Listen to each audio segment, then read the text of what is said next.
The truth of rebirth. Why it matters for Buddhist practice.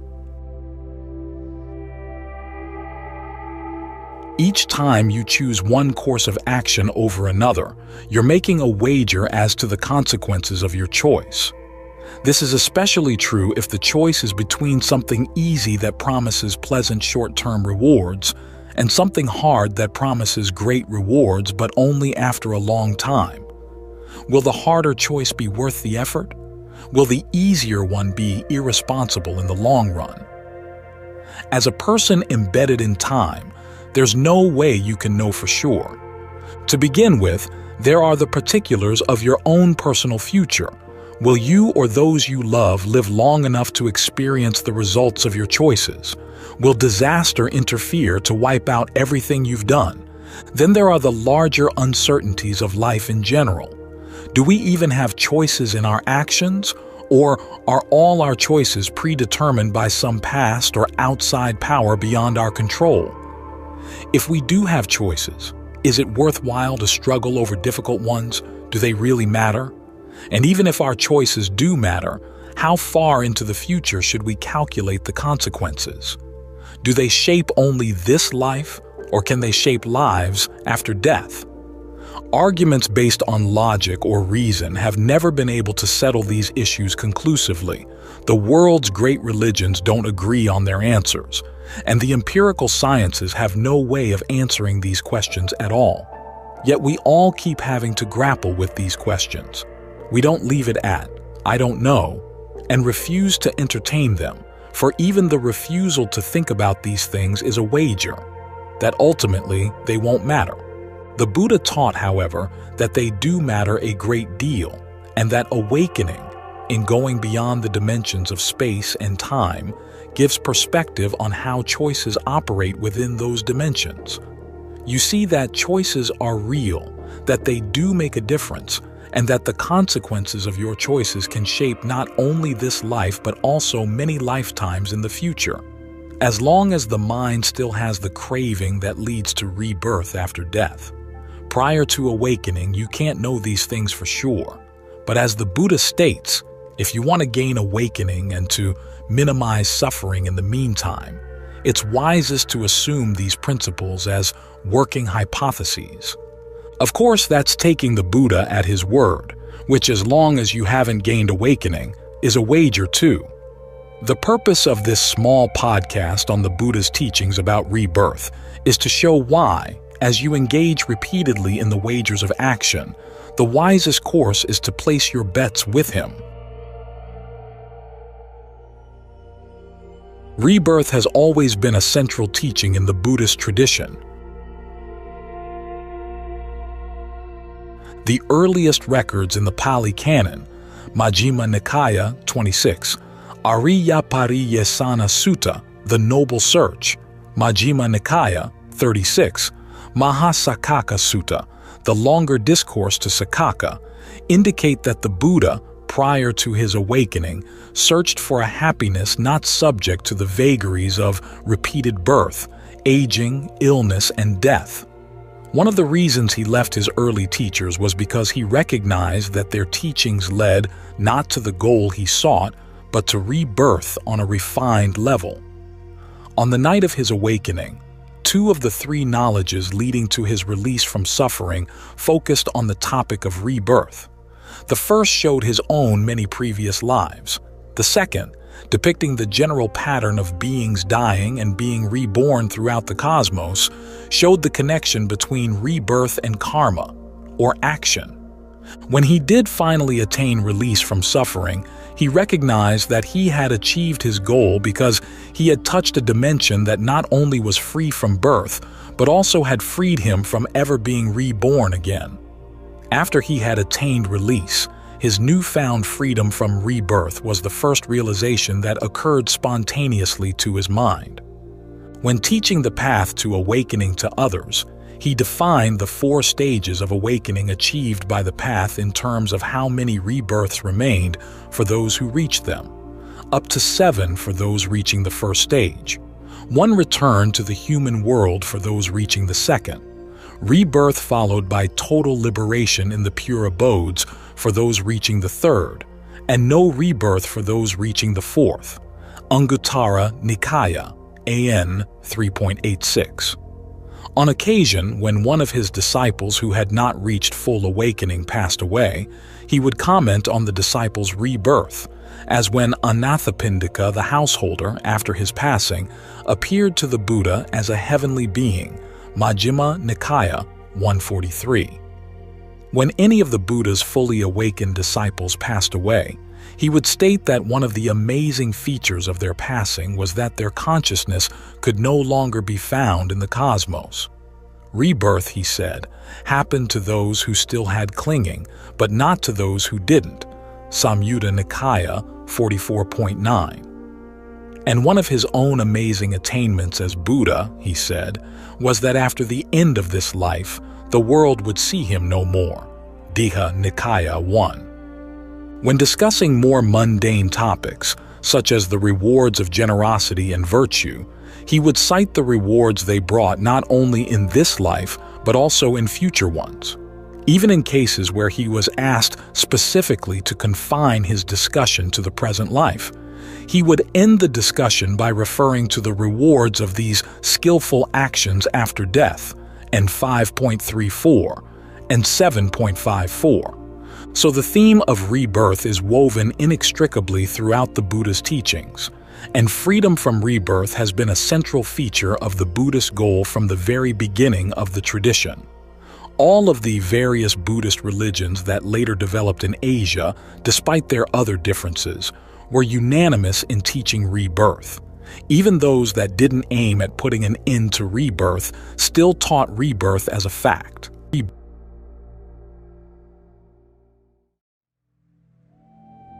Buddhism comes to the West.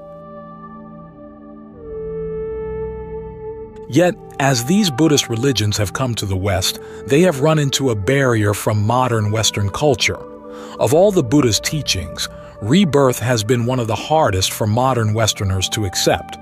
Part of this resistance comes from the fact that none of the dominant worldviews of Western culture, religious or materialistic, contain anything corresponding to the idea of repeated rebirth. Plato taught it, but, aside from an esoteric fringe, few in the modern West have treated this side of his teaching as anything more than a myth. For people who have felt burned or repelled by the faith demands of Western religion, there is the added barrier that the teaching on rebirth is something that, for the unawakened, has to be taken on faith. They would prefer a Buddhism that makes no faith demands, focusing its attention solely on the benefits it can bring in this life. So, for many Westerners who have profited from the Buddha's psychological insights and meditational tools, the question arises, can we strip the Buddha's teachings of any mention of rebirth and still get the full benefits of what he had to teach? In other words, can we drop the Buddha's worldview while keeping his psychology and still realize everything it has to offer? We in the West have done this sort of thing before. In the late 18th and early 19th centuries, many European romantics and American transcendentalists found that they couldn't accept the worldview of the Bible because they were born in an era of new scientific discoveries, of geological deep time and astronomical deep space, that called the biblical worldview into question. Nevertheless, they valued many of the psychological teachings the Bible contained, so they developed an historical approach to the Bible, stating that its worldview may have fit in with the cultural presuppositions of the time when it was written, but that worldview had to be discarded as science advanced. Only then could the Bible's psychological insights survive in the modern world, and not only survive, actually develop to a higher level. By dropping its out-of-date worldview and leaving cosmology to the scientists, the Judeo-Christian tradition could focus more precisely and effectively on the proper sphere of all religions, the development of the human psyche. This approach formed the basis of liberal Christianity and Reform Judaism. Inspired by this approach, many modern Buddhist teachers have argued that the teaching on rebirth should be treated in the same way. In their eyes, Rebirth was simply a cultural presupposition of the Buddha's time, and because it no longer fits in with our cultural presuppositions and scientific beliefs, the time has come to discard it so as to help the Buddhist tradition advance. To support their argument, these teachers cite the works of historical scholars who state that everyone in India in the Buddha's time believed in the idea of rebirth and in the metaphysical assumptions about karma and personal identity on which the idea is based, that there's something within each of us that survives the death of the body, and that our actions shape where that something will be reborn. Thus, they argue, the Buddha, in teaching karma and rebirth, was simply going along with the crowd. A stronger version of this argument holds that the teaching on rebirth was not merely irrelevant to the Buddha's essential message, it was actually antithetical. Just as all great thinkers have their lapses, he, or whoever, in compiling the Pali Canon, put the teaching on rebirth into his mouth, didn't realize that his culture's assumptions about karma, rebirth, and personal identity were at odds with his central teachings on not-self and the Four Noble Truths. Now that we no longer hold to those assumptions and have replaced them with more reliable scientific notions of human action and the metaphysics of personal identity, we're in a better position to drop the idea of rebirth and reshape the Buddhist tradition so that it focuses more clearly on the Buddha's central insight and the main purpose of his teaching, the ending of suffering in the here and now. The irony of this argument is that when we check it against the actual historical evidence, we find that it has everything backwards. The actual facts are these. 1. The idea of rebirth was far from universally accepted in India during the Buddha's time. Some schools of thought actively rejected it, others affirmed it, and thinkers on both sides offered widely differing metaphysical ideas about personal identity in support of their positions. In other words, even those who agreed that rebirth did or didn't happen disagreed as to what was or wasn't reborn. At the same time, those who did agree in teaching rebirth disagreed on the role played by karma, or action, in the process of rebirth. Some maintained that action influenced the course of one's lives after death. Others, that it played no role at all. 2. Thus, the Buddha, in teaching rebirth and its relation to karma, was actually addressing one of the hot topics of the time. Because he didn't always take up controversial topics, he must have seen that the issue passed the criterion he set for which topics he would address, that it be conducive to putting an end to suffering. And in fact, he made rebirth an integral part of his explanation of mundane right view, the level of right view that provides an understanding of the powers and consequences of human action that allows for the possibility that human action can put an end to suffering. 3. He also made rebirth an integral part of his explanation of the Four Noble Truths and the understanding of causality, dependent co-arising, on which those truths are based. Because dependent co-arising contains many feedback loops, in which one factor reproduces the factors that feed it, it's a self-sustaining process with the potential to maintain itself indefinitely. This is why birth has the potential to keep repeating as rebirth until something is actively done to cut the feedback loops that keep the process going. At the same time, because dependent co-arising operates on many scales, from the micro level of events in the mind to the macro level of lifetimes across time in the cosmos, it shows how micro events can lead to rebirth on the macro scale, and conversely, how the practice of training the mind can put an end to all forms of suffering, including rebirth, on every level. What this means in practice is that no matter how much you observe the events of dependent co-arising in the present moment, if you don't appreciate their potential to sustain one another indefinitely, you don't fully comprehend them, and if you don't fully comprehend them, you can't gain full release from them. 4. In discussing rebirth, the Buddha differed from the other schools of the time in that he didn't base his position on a metaphysical view of personal identity, that is, on defining what it is that gets reborn. By placing rebirth in the context of dependent co-arising, he was presenting it in a phenomenological context, that is, one that focused on phenomena as they can be directly experienced, and that refused to take a stand on whether there is a reality of things underlying them. His purpose in taking this sort of position was pragmatic and strategic. By focusing on events and processes as they're directly experienced, you can redirect them, through the power of attention and intention, away from the suffering they normally cause and toward a deathless happiness. In this way, the Buddha's approach, instead of being metaphysical, bears similarities to modern schools of philosophy, phenomenology, and pragmatism that avoid getting involved in metaphysical assumptions about a reality behind direct experience. 5.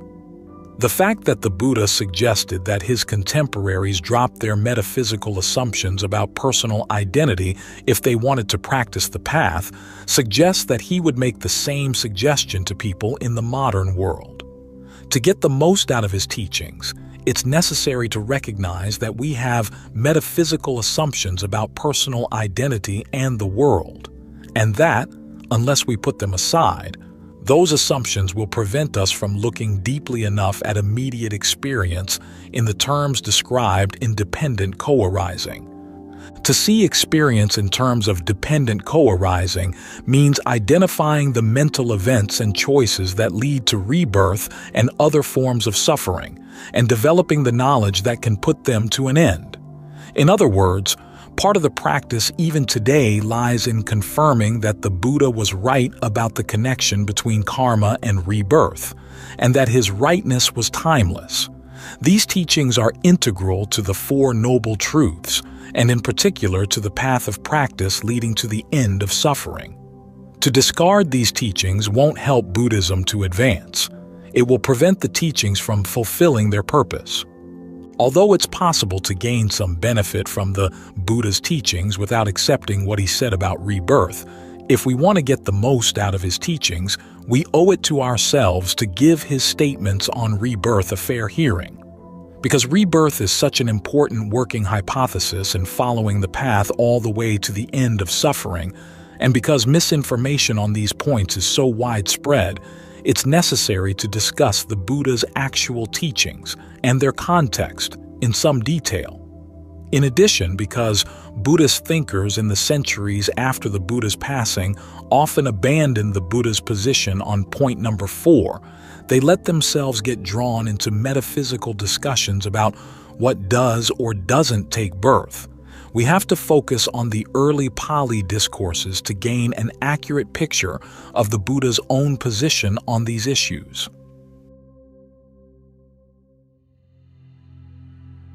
An ancient controversy. It's hard to understand why modern scholars keep repeating the idea that everyone in India during the Buddha's time believed in rebirth. Actually, the Pali discourses provide clear evidence to the contrary, evidence that has been available in Western languages for more than a century. The Buddha frequently referred to two extremes of wrong view that blocked progress on the path: eternalism and annihilationism. Annihilationism is the term he used to describe those who denied rebirth. Apparently, he didn't invent the term himself, as Majjhima Nikaya 22, Alagadupama Sutta, the water snake simile, reports that other teachers sometimes accused him of being an annihilationist as well. Other passages in the canon depict some of the more colorful ways in which annihilationism was taught in his time. In particular, they mention two people who were famous for their annihilationist views. One was Ajita Kesakambalan, the leader of a materialist sect. DN2 reports him saying this: "There is nothing given, nothing offered. nothing sacrificed. There is no fruit or result of good or bad actions. There is no this world, no next world, no mother, no father, no spontaneously reborn beings, beings born without the need for parents in heaven or hell. No contemplatives or Brahmins who, faring rightly and practicing rightly, proclaim this world and the next after having directly known and realized it for themselves. A person is a composite of four primary elements. At death, the earth, in the body, returns to and merges with the external earth substance. The fire returns to and merges with the external fire substance. The liquid returns to and merges with the external liquid substance. The wind returns to and merges with the external wind substance. The sense faculties scatter into space. Four men, with the bier as the fifth, carry the corpse. Its eulogies are sounded only as far as the charnel ground. The bones turn pigeon-colored. The offerings end in ashes. Generosity is taught by idiots. The words of those who speak of existence after death are false, empty chatter. With the breakup of the body, the wise and the foolish alike are annihilated, destroyed. They do not exist after death. Digha Nikaya Samanaphala. Sutta 2. The Fruits of the Contemplative. Another famous annihilationist was a prince named Payasi. DN 23 states that he held a materialist view similar to Ajita Kesakambalan, and that he used his power to execute criminals as an opportunity to conduct gruesome, quasi-scientific experiments to test whether any part of a human being survived death. He reported these experiments to one of the Buddha's followers, a monk named Kumara Kassapa, and two of the experiments were these. There is the case, Master Kassapa, where my men, having caught a thief, a wrongdoer, present him to me, saying, Here is a thief, a wrongdoer for you, Lord. Decree for him whatever punishment you wish. And I say, Very well then, masters, having placed this man while still alive in a clay jar, having sealed the mouth, having covered it with a damp skin, having plastered it with a thick layer of damp clay, having set it in a furnace, light the fire. They, responding, Very well to me, having placed the man while still alive in a clay jar, having sealed the mouth, having covered it with a damp skin, having plastered it with a thick layer of damp clay, having set it in a furnace, light the fire. When we know the man has died, then, removing the jar, breaking through the seal, opening the mouth, we look carefully, thinking, maybe we'll see his soul escaping. But we don't see his soul escaping. There is the case, Master Kassapa, where my men, having caught a thief, a wrongdoer, present him to me, saying, Here is a thief, a wrongdoer for you, Lord. Decree for him whatever punishment you wish. And I say, Very well then, masters, having weighed this man with a scale while still alive, having strangled him to death with a bowstring, weigh him with the scale again. They, responding, Very well to me, having weighed the man with a scale while still alive, having strangled him to death with a bowstring, weigh him with the scale again. When he is alive, he is lighter, more flexible, and more malleable. But when he has died, he is heavier, stiffer, and less malleable. This is the reason, Master Kassapa, for which I believe there is no other world, there are no spontaneously reborn beings, there is no fruit or result of good or bad actions. Digha Nikaya 23. Digha Nikaya, DN1, Brahmajala Sutta. The all-embracing net of views gives a more comprehensive picture of annihilationist views current at the time, classifying them by how they define the self annihilated at death. There were 7 types in all. 3 of them defined the self as a body, either the physical body composed of the 4 material elements, a divine physical body, or an astral body. The view espoused by Ajita Kesakambalan and Prince Payasi would fall under the first of the three. 4 other annihilationist views, however, define the self as formless, experiencing the dimension of infinite space, of infinite consciousness, of nothingness, or of neither perception nor non-perception. In each of the 7 cases, these doctrines state that the self, however defined, perishes and is annihilated at death. As for the non-Buddhist schools that affirm the idea of rebirth, the Pali Canon explicitly names at least 4: Brahmins, Jains, and 2 contemplative Samana schools, one led by Makali Gosala and the other by Pakuda Kachayana. We know from other sources that the Jains and some Brahmins affirm that action played a role in shaping rebirth. The canon shows, however, that the other 2 teachers denied that action played any role in rebirth at all. Makali Gosala, though one might think, through this morality, this practice, this austerity, or this holy life, I will ripen unripened karma and eliminate ripened karma whenever touched by it. That is impossible. Pleasure and pain are measured out. The wandering on is fixed in its limits. There is no shortening or lengthening, no accelerating or decelerating. Just as a ball of string, when thrown, comes to its end simply by unwinding, in the same way, having transmigrated and wandered on, the wise and the foolish alike will put an end to pain. Pakuda Kakayana. There are these 7 substances, unmade, irreducible, uncreated, without a creator, barren, stable as a mountain peak, standing firm like a pillar, that do not alter, do not change, do not interfere with one another, are incapable of causing one another pleasure, pain, or both pleasure and pain. Which 7? The earth substance, the liquid substance, the fire substance, the wind substance, pleasure, pain, and the soul as the 7th. These are the 7 substances, unmade, irreducible, uncreated, without a creator, barren, stable as a mountain peak, standing firm like a pillar, that do not alter, do not change, do not interfere with one another, and are incapable of causing one another pleasure, pain, or both pleasure and pain. Digha Nikaya DN2, Samanyaphala Sutta, the fruits of the contemplative. In addition to these named exponents of rebirth, DN1 provides an overview of the different types of views it attributes to eternalists and partial eternalists. Eternalists like Pakuda Kachayana maintain that the soul was not changed in the least as it went through the round of rebirth.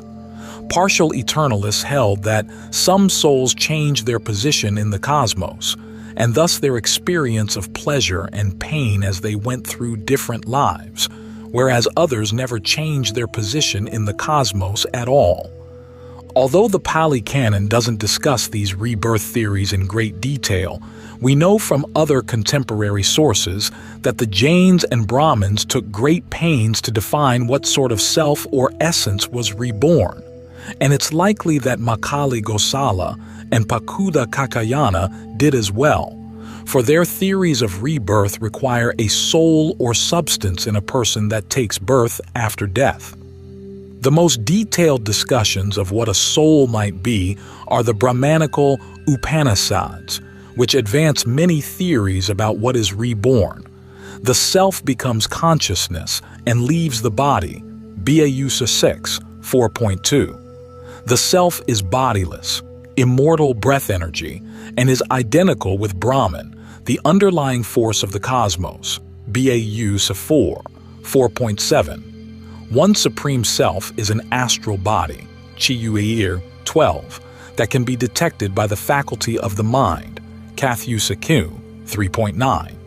The Upanishads also record many different descriptions of the soul's progress after death, the most interesting being the account in Chichu V 3:10, which divides living beings into 3 classes.